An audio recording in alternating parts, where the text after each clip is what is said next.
मेरा मन लोचै गुरु दर्शन ताई, बिलप करे चात्रक की न्याय, बिलप करे चात्रक की न्याय। देखो, ये अगर तड़प ऐसी हमारे अंदर जब लगेगी तो ये प्यास, ये तड़प, यही हमें मालिक से मिलाती है। पहले ये प्यास हमारे शरीर से लगती है, जिसको संत कहते हैं। एक इश्क मिजाजी होता है और एक इश्क होता है हकीकी।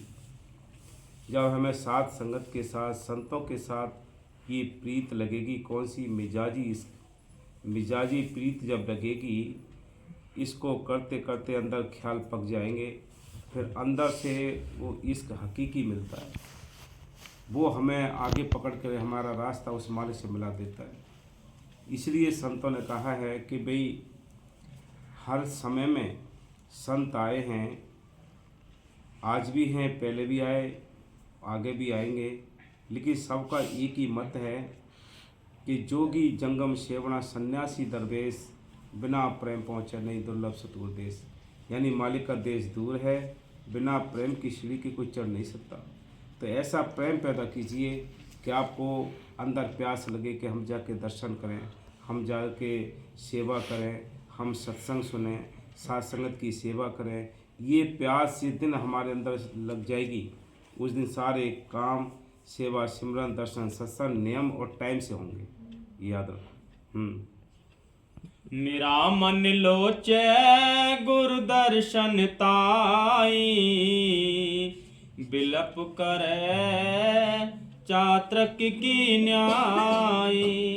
कितना गमगीन, कितनी ब्रह का ये शब्द संतों ने लिखा है। जब महाराज जी को आश्रम से दूर हुक्म कर दिया था कि उस आश्रम में उस जगह रहना है, तो उन्हें अपनी ब्रह वेदना एक पत्र, चिट्ठी में, एक शब्द के वाणी के जरिए अपने मुर्शिद के लिए भेजा है कि मेरी ये हालत हो चुकी है कि तुम्हारे दर्शन के बिना, तुम्हारे दरबार के बिना मेरा हाल ऐसे है जैसे एक पक्षी होता है पपिया, वो हर समय स्वाति बूंद की ओर एक टकटकी लगाकर देखता रहता है कि कब वो स्वाति बूंद आए, मेरी प्यास बुझे। मेरा हाल बहुत है, मेरे अंदर से सारी बीमारियां भी दूर नहीं हो रही हैं, तिरखा नहीं उतरती। हाँ जी, तिरखा न उतरे शांति न आवे, ना ये मेरे अंदर से ये चीज़ें जा रही है, ये बहरी ना शांति आ रही है, बेचैन हूँ, व्याकुल हूँ। कोई ना कोई मेरे इस अशांति का कोई ना कोई उपाय तो निकालो। मैं बहुत बेचैन हूँ, लेकिन हुक्म के बिना आ भी नहीं सकते। हुक्म सबसे बड़ी ताकत है। हम 2 मिनट में इधर से इधर बदल जाते, ये प्रेम नहीं। प्रेम तो एक रस रहने का नाम है कि हमेशा दुख हो चाहे सुख हो, एक रस रहे, उसका नाम प्रेम है। हम अब आज दिन जाने नहीं। हाँ जी, बिन दर्शन संत प्यारे जियो, बिन दर्शन संत प्यारे जियो। संतों के दर्शन के बिना बिल्कुल चैन नहीं पड़ता। व्याकुलता बढ़ती जा रही है, मेरे अंदर ब्रह बढ़ती जा रही है, व्याकुल, कुछ अच्छा भी नहीं लगता। हाँ, हो घोली जियो गोल घुमाई, गुरु दर्शन संत प्यारे जियो, गुरु दर्शन संत प्यारे जियो। मेरा मन लोचै गुरु दर्शन ताई, बिलप करे चात्रक की न्याय। ये तिरखा, ये क्रोध, ये अहंकार, ये हमें कुछ लेने नहीं देता। प्रेम जब समझना जब आपको कोई वचन अंदर नुकसान ना दे। अगर कुछ भी वचन हो उसका हम अंदर क्रोध आए, गुस्सा आए, तो याद रखो कि हम प्रेम के नज़दीक भी नहीं है। बाकी तो ऐसे व्यवहार चल रहा है संसार का। तेरा मुख्य सुहावा जियो सहज धुन बाड़ी, चिर होया देखे सारंग पाणी। तेरा मुख्य सुहावा जियो सहज धुन बाड़ी, चिर देखे सारंग पाणी। धन सुदेश जहाँ तू बसिया, मेरे सज्जन मीत मुरारे जियो। कैसे लगे धन्य है जिस देश में तू बसा है, तेरे दर्शन किए बिना मेरे को चैन नहीं आता। संतों ने बड़ी कूट कूट कर हमारे अंदर वो ब्रह जगाने की कोशिश की है। जितना हम सेवा, सिमरन, दर्शन, सत्संग करते हैं, ये केवल इसलिए किए जाते हैं कि कोई ना कोई तरीके से हमारे अंदर वो प्रेम पैदा हो जाए, वो ब्रह लग जाए। जिस दिन ब्रह लगनी शुरू हो जाएगी, आपको चैन ही नहीं पड़ेगा संगत से मिले बिना, प्रेमियों से मिले बिना, संतों के दर्शन किए बिना, उसके दरबार के दर्शन किए बिना। ऐसे तड़प लग जाएगी जैसे एक प्यासे को पानी की हुआ करती है। हाँ, मेरे सज्जन मीत मुरारे जियो, मेरा मन लोचे गुरु दर्शन ताई। बिलप करे चात्रक की न्याई, बिलप करे चात्रक की न्याई। हाँ घोली जियो घोल घुमाई, गुरु सज्जन मीत मुरारे जियो। गुरु सज्जन मीत मुरारे जियो। एक घड़ी न मिलते तकल जुग होता, हुण कद मिलिए प्रिय तुद भगवंता। एक घड़ी ना मिलते कि फिर क्या हाल होता अगर आप संत ना मिलें, नाम ना मिले तो कैसी स्थिति होगी, कैसी अंधेरी रात होगी, कैसा ये कलयुग युग होगा। इसलिए संत कहते हैं कि उन्होंने साफ साफ लिखा है कि घड़ी ना मिलते तो कलयुग होता। कि बताइए कहाँ तक इतनी ब्रह वेदना लिख दी, अपनी दशा लिखी, अपना हाल लिखा है पूरा कि किस तरह से हम तड़पते हैं। ये तड़फन अगर आ जाएगी तो मालिक की मेहर से बड़ी उसकी दया उतर जाएगी। हाँ जी। एक घड़ी न मिलते तकल जुग होता, हुण कद मिलिए प्रिय तुद भगवंता। हुण कद मिलिए प्रिय तुद भगवंता। मोह रैन न ब्यावे नींद न आवे, बिन देखे गुर दरबारे जी। आगे ना बात के ना मेरे को कुछ अच्छा नहीं लगता, ना खाना पीना नींद वगैरह ये सारा मेरा बस कुछ अच्छा ही नहीं लगता ये। क्यों कि बिना दरबार के दर्शन किए, जहाँ बड़े सियाणे समझदार भक्ति भावना वाले होते हैं, हमसे अच्छे तो वो मनमुख हैं जो गैर नाम वाले हैं, गैर गुरु वाले हैं। वो अपने इष्ट के लिए या अपने मंदिरों के लिए या गुरुद्वारे के लिए या और भी जो भी साधन है उनके लिए सुबह ही जाकर मत्था टेकना, सुबह ही जाकर आरती करना। हमसे ज़्यादा तो वो तड़पते हैं, वो उनकी लगन और तड़प लगी हुई है। हमें तो सच्चा संत मिला है, सच्चा दरबार मिला है, लेकिन ये तड़प हमारी नहीं। ये तड़प हमारी पैदा हो जाएगी तो मालिक की मेहर से उस सतगुरु की दया हमारे ऊपर जरूर रहेगी। एक ना एक दिन वो जरूर बख्श देगा।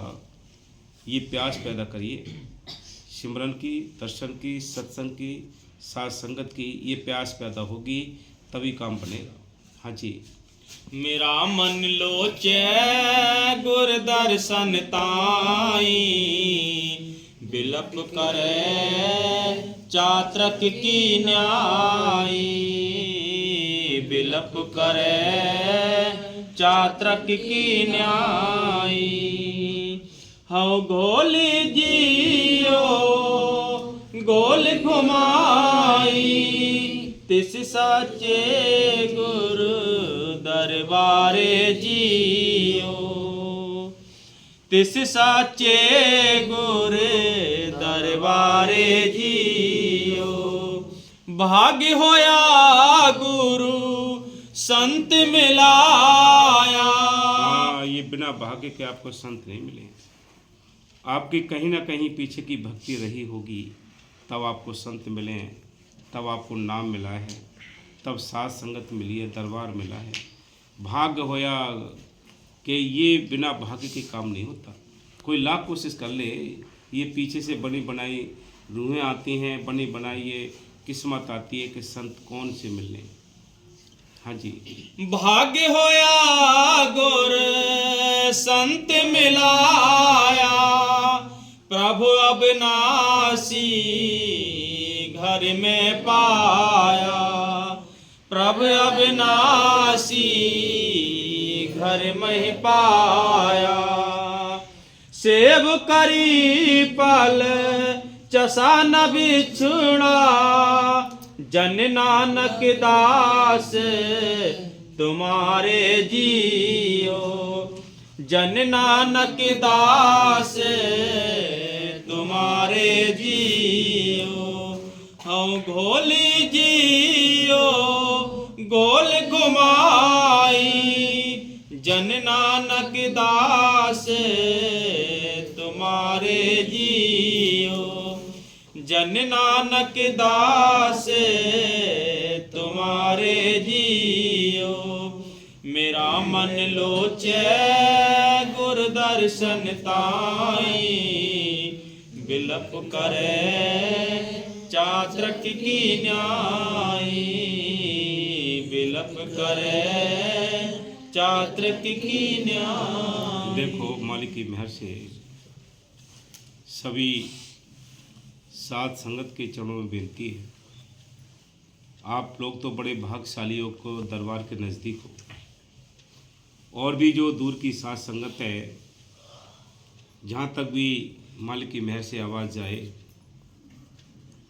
गुनहगार की अर्ज मंजूर हो कि भवन आश्रम यूपी में या हम सब साथ संगत शाम को जो क्लास लगती है वो 8 से 9:30 बजे तक 1.5 घंटे की क्लास और 1 घंटे की मजलिस होती है। जो नज़दीक के आस पड़ोस के जो गांव वाले हैं, वो हो सके तो मालिक की मेहर से आकर क्लास में मजलिस में बैठें, आएँ, दर्शन दें। और बाकी जो दूर की साथ संगत है, उनसे भी सभी हाथ जोड़कर ये विनती है कि वो अपने घरों में अपने आपस में जो प्रेमी हैं उनको एक जगह बिठाकर जितने हो सके अपने सामर्थ्यवान होते हुए जितना भी हो सके उतना अपने बैठ के क्लास लगानी है, मजलिस भी करनी है। बाबा मेहर साहब जी बार बार समझाया करते थे, चिट्ठियों में भी लिखते थे कि भाई आप मजलिस करते रहें, आप उसमें बैठकर सिमरन करते रहें, ताकि हमारा जो ख्याल है परमार्थ की ओर जुड़ा रहे, हमारा मन सिमरन करने की यानी एक आदत डाले। जब इस मन की आदत हो जाएगी सिमरन करने की, सेवा करने की, फिर इसको कहने की ज़रूरत नहीं है, फिर अपने आप ही आपको बढ़ाएगा ये कि भाई चलो अब टाइम हो रहा है। पूरे दिन की जो काम धंधे करते हो उनमें से भी जल्दी जल्दी करेगा कि चलो भाई जल्दी काम निपटाओ, हमें टाइम से दरबार में जाकर क्लास में बैठना है, मजलिस में बैठना है। तो ये सभी शासन के चरणों में विनती है कि मालिक की मेहर से सभी से अर्ज है कि अपना सिमरन करें। और यहाँ आकर जो करते हैं ये तो टाइम आपका लगता है 2-3 घंटे, 8 से 11 बजे तक टाइम देती है साथ संगत अपनी भवन की। तो लेकिन जो सुबह का सिमरन है वो भी आप अपने टाइम से, बाबा जी ने साफ लिखा है कि भाई 3 बजे से और सुबह 6 बजे तक अमृत वेला होती है। उस अमृत वेला में जितना हो सके आपको जागना है, बैठना है। एक बार बाबा सावन सिंह जी के टाइम की बात है, किसी प्रेमी ने कहा कि साहब जी दया करो। बीवी लाजो थी, वो साथ में थी। बाबा जी ने मुड़ के उसकी तरफ नहीं देखा। बाबा जी अनामी में चले गए तो बीवी ने अंदर जब गए बाबा जी तो कहा कि साईं जी वो बेचारा बड़ा गिड़गड़ा रहा था, दया मेहर मांग रहा था आपसे, आपने उसकी तरफ मुंह भी नहीं करा, देखा भी नहीं। कि बीवी ये कोई भी दया लेने वाली नहीं है, ये बातों से दया नहीं मिलती है। देख हमारे सिर पर कोई बाल नहीं है, हम दया मेहर की टोकरी लेकर सबके घर घर जाते हैं। जो जागा हुआ होता है, अमृत वेला में बैठा होता है, उसको हम ये दया मेहर देकर आ जाते हैं। बाकी सब वापस लेकर आते हैं, कोई बिरला होता है। तो अगर 3 घंटे भी नहीं बैठ सकते हो तो उस समय जागने की कोशिश करो। लेकिन काल ने बड़ा अपना भी पूरी ताकत लगा रखी है कि 3 बजे से 6 बजे तक ही नींद का जोर होता है, आलस का जोर होता है। उधर ही मालिक की दया होती है कि उस समय जागने का हुक्म होता है। तो देखो दोनों ताकतें अपना अपना काम करती हैं। तो इसीलिए सभी साथ संगत से, सभी दूर दूर की संगत से भी यही अर्ज है कि मालिक की मेहर से ये प्यास पैदा करो सिमरन करने की, सेवा की, दर्शन की, दरबार की, संगत की। ये प्यास होगी आपको तो ऑटोमेटिकली आपका ख्याल सिमरन में लगा रहेगा। जो भी आप कार्य करते हैं यानी सात्संग से मिलना जुलना, किताब पढ़ना, शब्द बोलना, ये सारा ही लेखे में होता है। बाकी सारी दुनिया जो जिक्र करती है वो अपने स्वार्थ के कार्यों की करती है। जो प्रेमी होते हैं, मालिक के दीवाने होते हैं, वो परमार्थ की जिक्र कर करके अंदर उस मालिक को बसा लेते हैं। यही सीधा संतों का फैसला है। तो बाबा फकीर साहब जी ने तो रिकॉर्ड ही तोड़िया कि भाई इतना कोई संसार में ऐसा कोई संत नहीं हुआ जिसने इतना साथ संगत के बीच में बैठकर सिमरन कराया हो। 20-20 घंटे, 18-18 घंटे बैठकर बाबा जी ने पूरी कोशिश की कि कोई समझ जाए, कोई हमारे संग चल दे। लेकिन बाबा जी साफ कहते थे कि मेन चीज़ सिमरन है, मेन चीज़ साथ संगत के साथ बैठकर सिमरन करना। समूह में जो सिमरन होता है वो ज़बरदस्ती टाइम ले लेते, चाहे हमारा मन लगे या ना लगे। बाबा मेरे साहब जी कहते थे, क्या कहते थे कि भाई दुकान पर अगर नौकर बैठा है और दुकान का जो सेठ है, मालिक है, वो भी बैठा है, अब दुकान पर दोनों को बैठना है। भाई मालिक भी बैठा है, नौकर भी बैठा है। अब ग्राहक आए या ना आए, सामान बिके या ना बिके, इस पर कोई फर्क नहीं पड़ता नौकर पर, फर्क पड़ता है मालिक पर। तो बाबा जी बड़े सुंदर तरीके से मेरे साहब जी समझाया करते थे कि भाई आप सिमरन में बैठो, मन लगे या ना लगे, लेकिन अपनी तरफ से संघर्ष, अपनी तरफ से कोशिश ये जारी रखो तो कुछ ना कुछ आपका बनता रहेगा। एक दिन वो मालिक दया जरूर कर देगा। तो हमारा काम है कोशिश करना, हमारा काम है बैठना। जब ख्याल जुड़ेगा, जब हमारे दुनियादारी के जो ख्याल हैं वो निकलेंगे और मालिक की प्यार, मालिक की प्रीत, मालिक की लगन ये जब अंदर आएगी तो ये खाली जो पात्र है ये भर जाएगा दया मेहर से। तो सभी शासन के चरणों में यही विनती है कि भाई गुनहगार की अर्जी मंजूर करें। सभी दूर की भी संगत, हमारे नज़दीक की भी संगत, और जो नज़दीक के हैं वो आना चाहते हैं, आ सकते हैं तो आएँ और शाम की क्लास में ज़रूर बैठें। शाहबान शाही मैनेजर शाह रूहानी आश्रम भवन में शाम को क्लास लगती है 8 से 11 बजे तक। तो सभी साथ संगत कोशिश करें कि भाई सिमरन में और मजलिस में, ये 3 घंटे का टाइम होता है, इसमें मजलिस और सिमरन की क्लास दोनों परमार्थ के कार्य होते हैं। तो जिस मुबारक है जो जीव आकर दर्शन दें। और आप सभी से भी बेनती है कि टाइम का और यानी प्यास ऐसी लगाओ कि अपने काम धंधे निपटा कर फटाफट ये मन करे कि जल्दी चलो। ये प्यास जब होगी तो ऑटोमेटिक काम बनते चले जाएंगे। नहीं तो काल तो रोकने को खड़ा है, वो 2 मिनट में कुछ ना कुछ टेंशन देता है, कुछ ना कुछ हाथ पकड़ लेता है, कुछ ना कुछ हमें बीमारी दे देता है ताकि हमें सात्संग नहीं मिल पाती है। तो हमेशा काल की चालों को भी समझते रहो कि कहीं ऐसा ना हो कि हमें वो रुकावट कर दे। धन धन सतगुरु तेरी आस।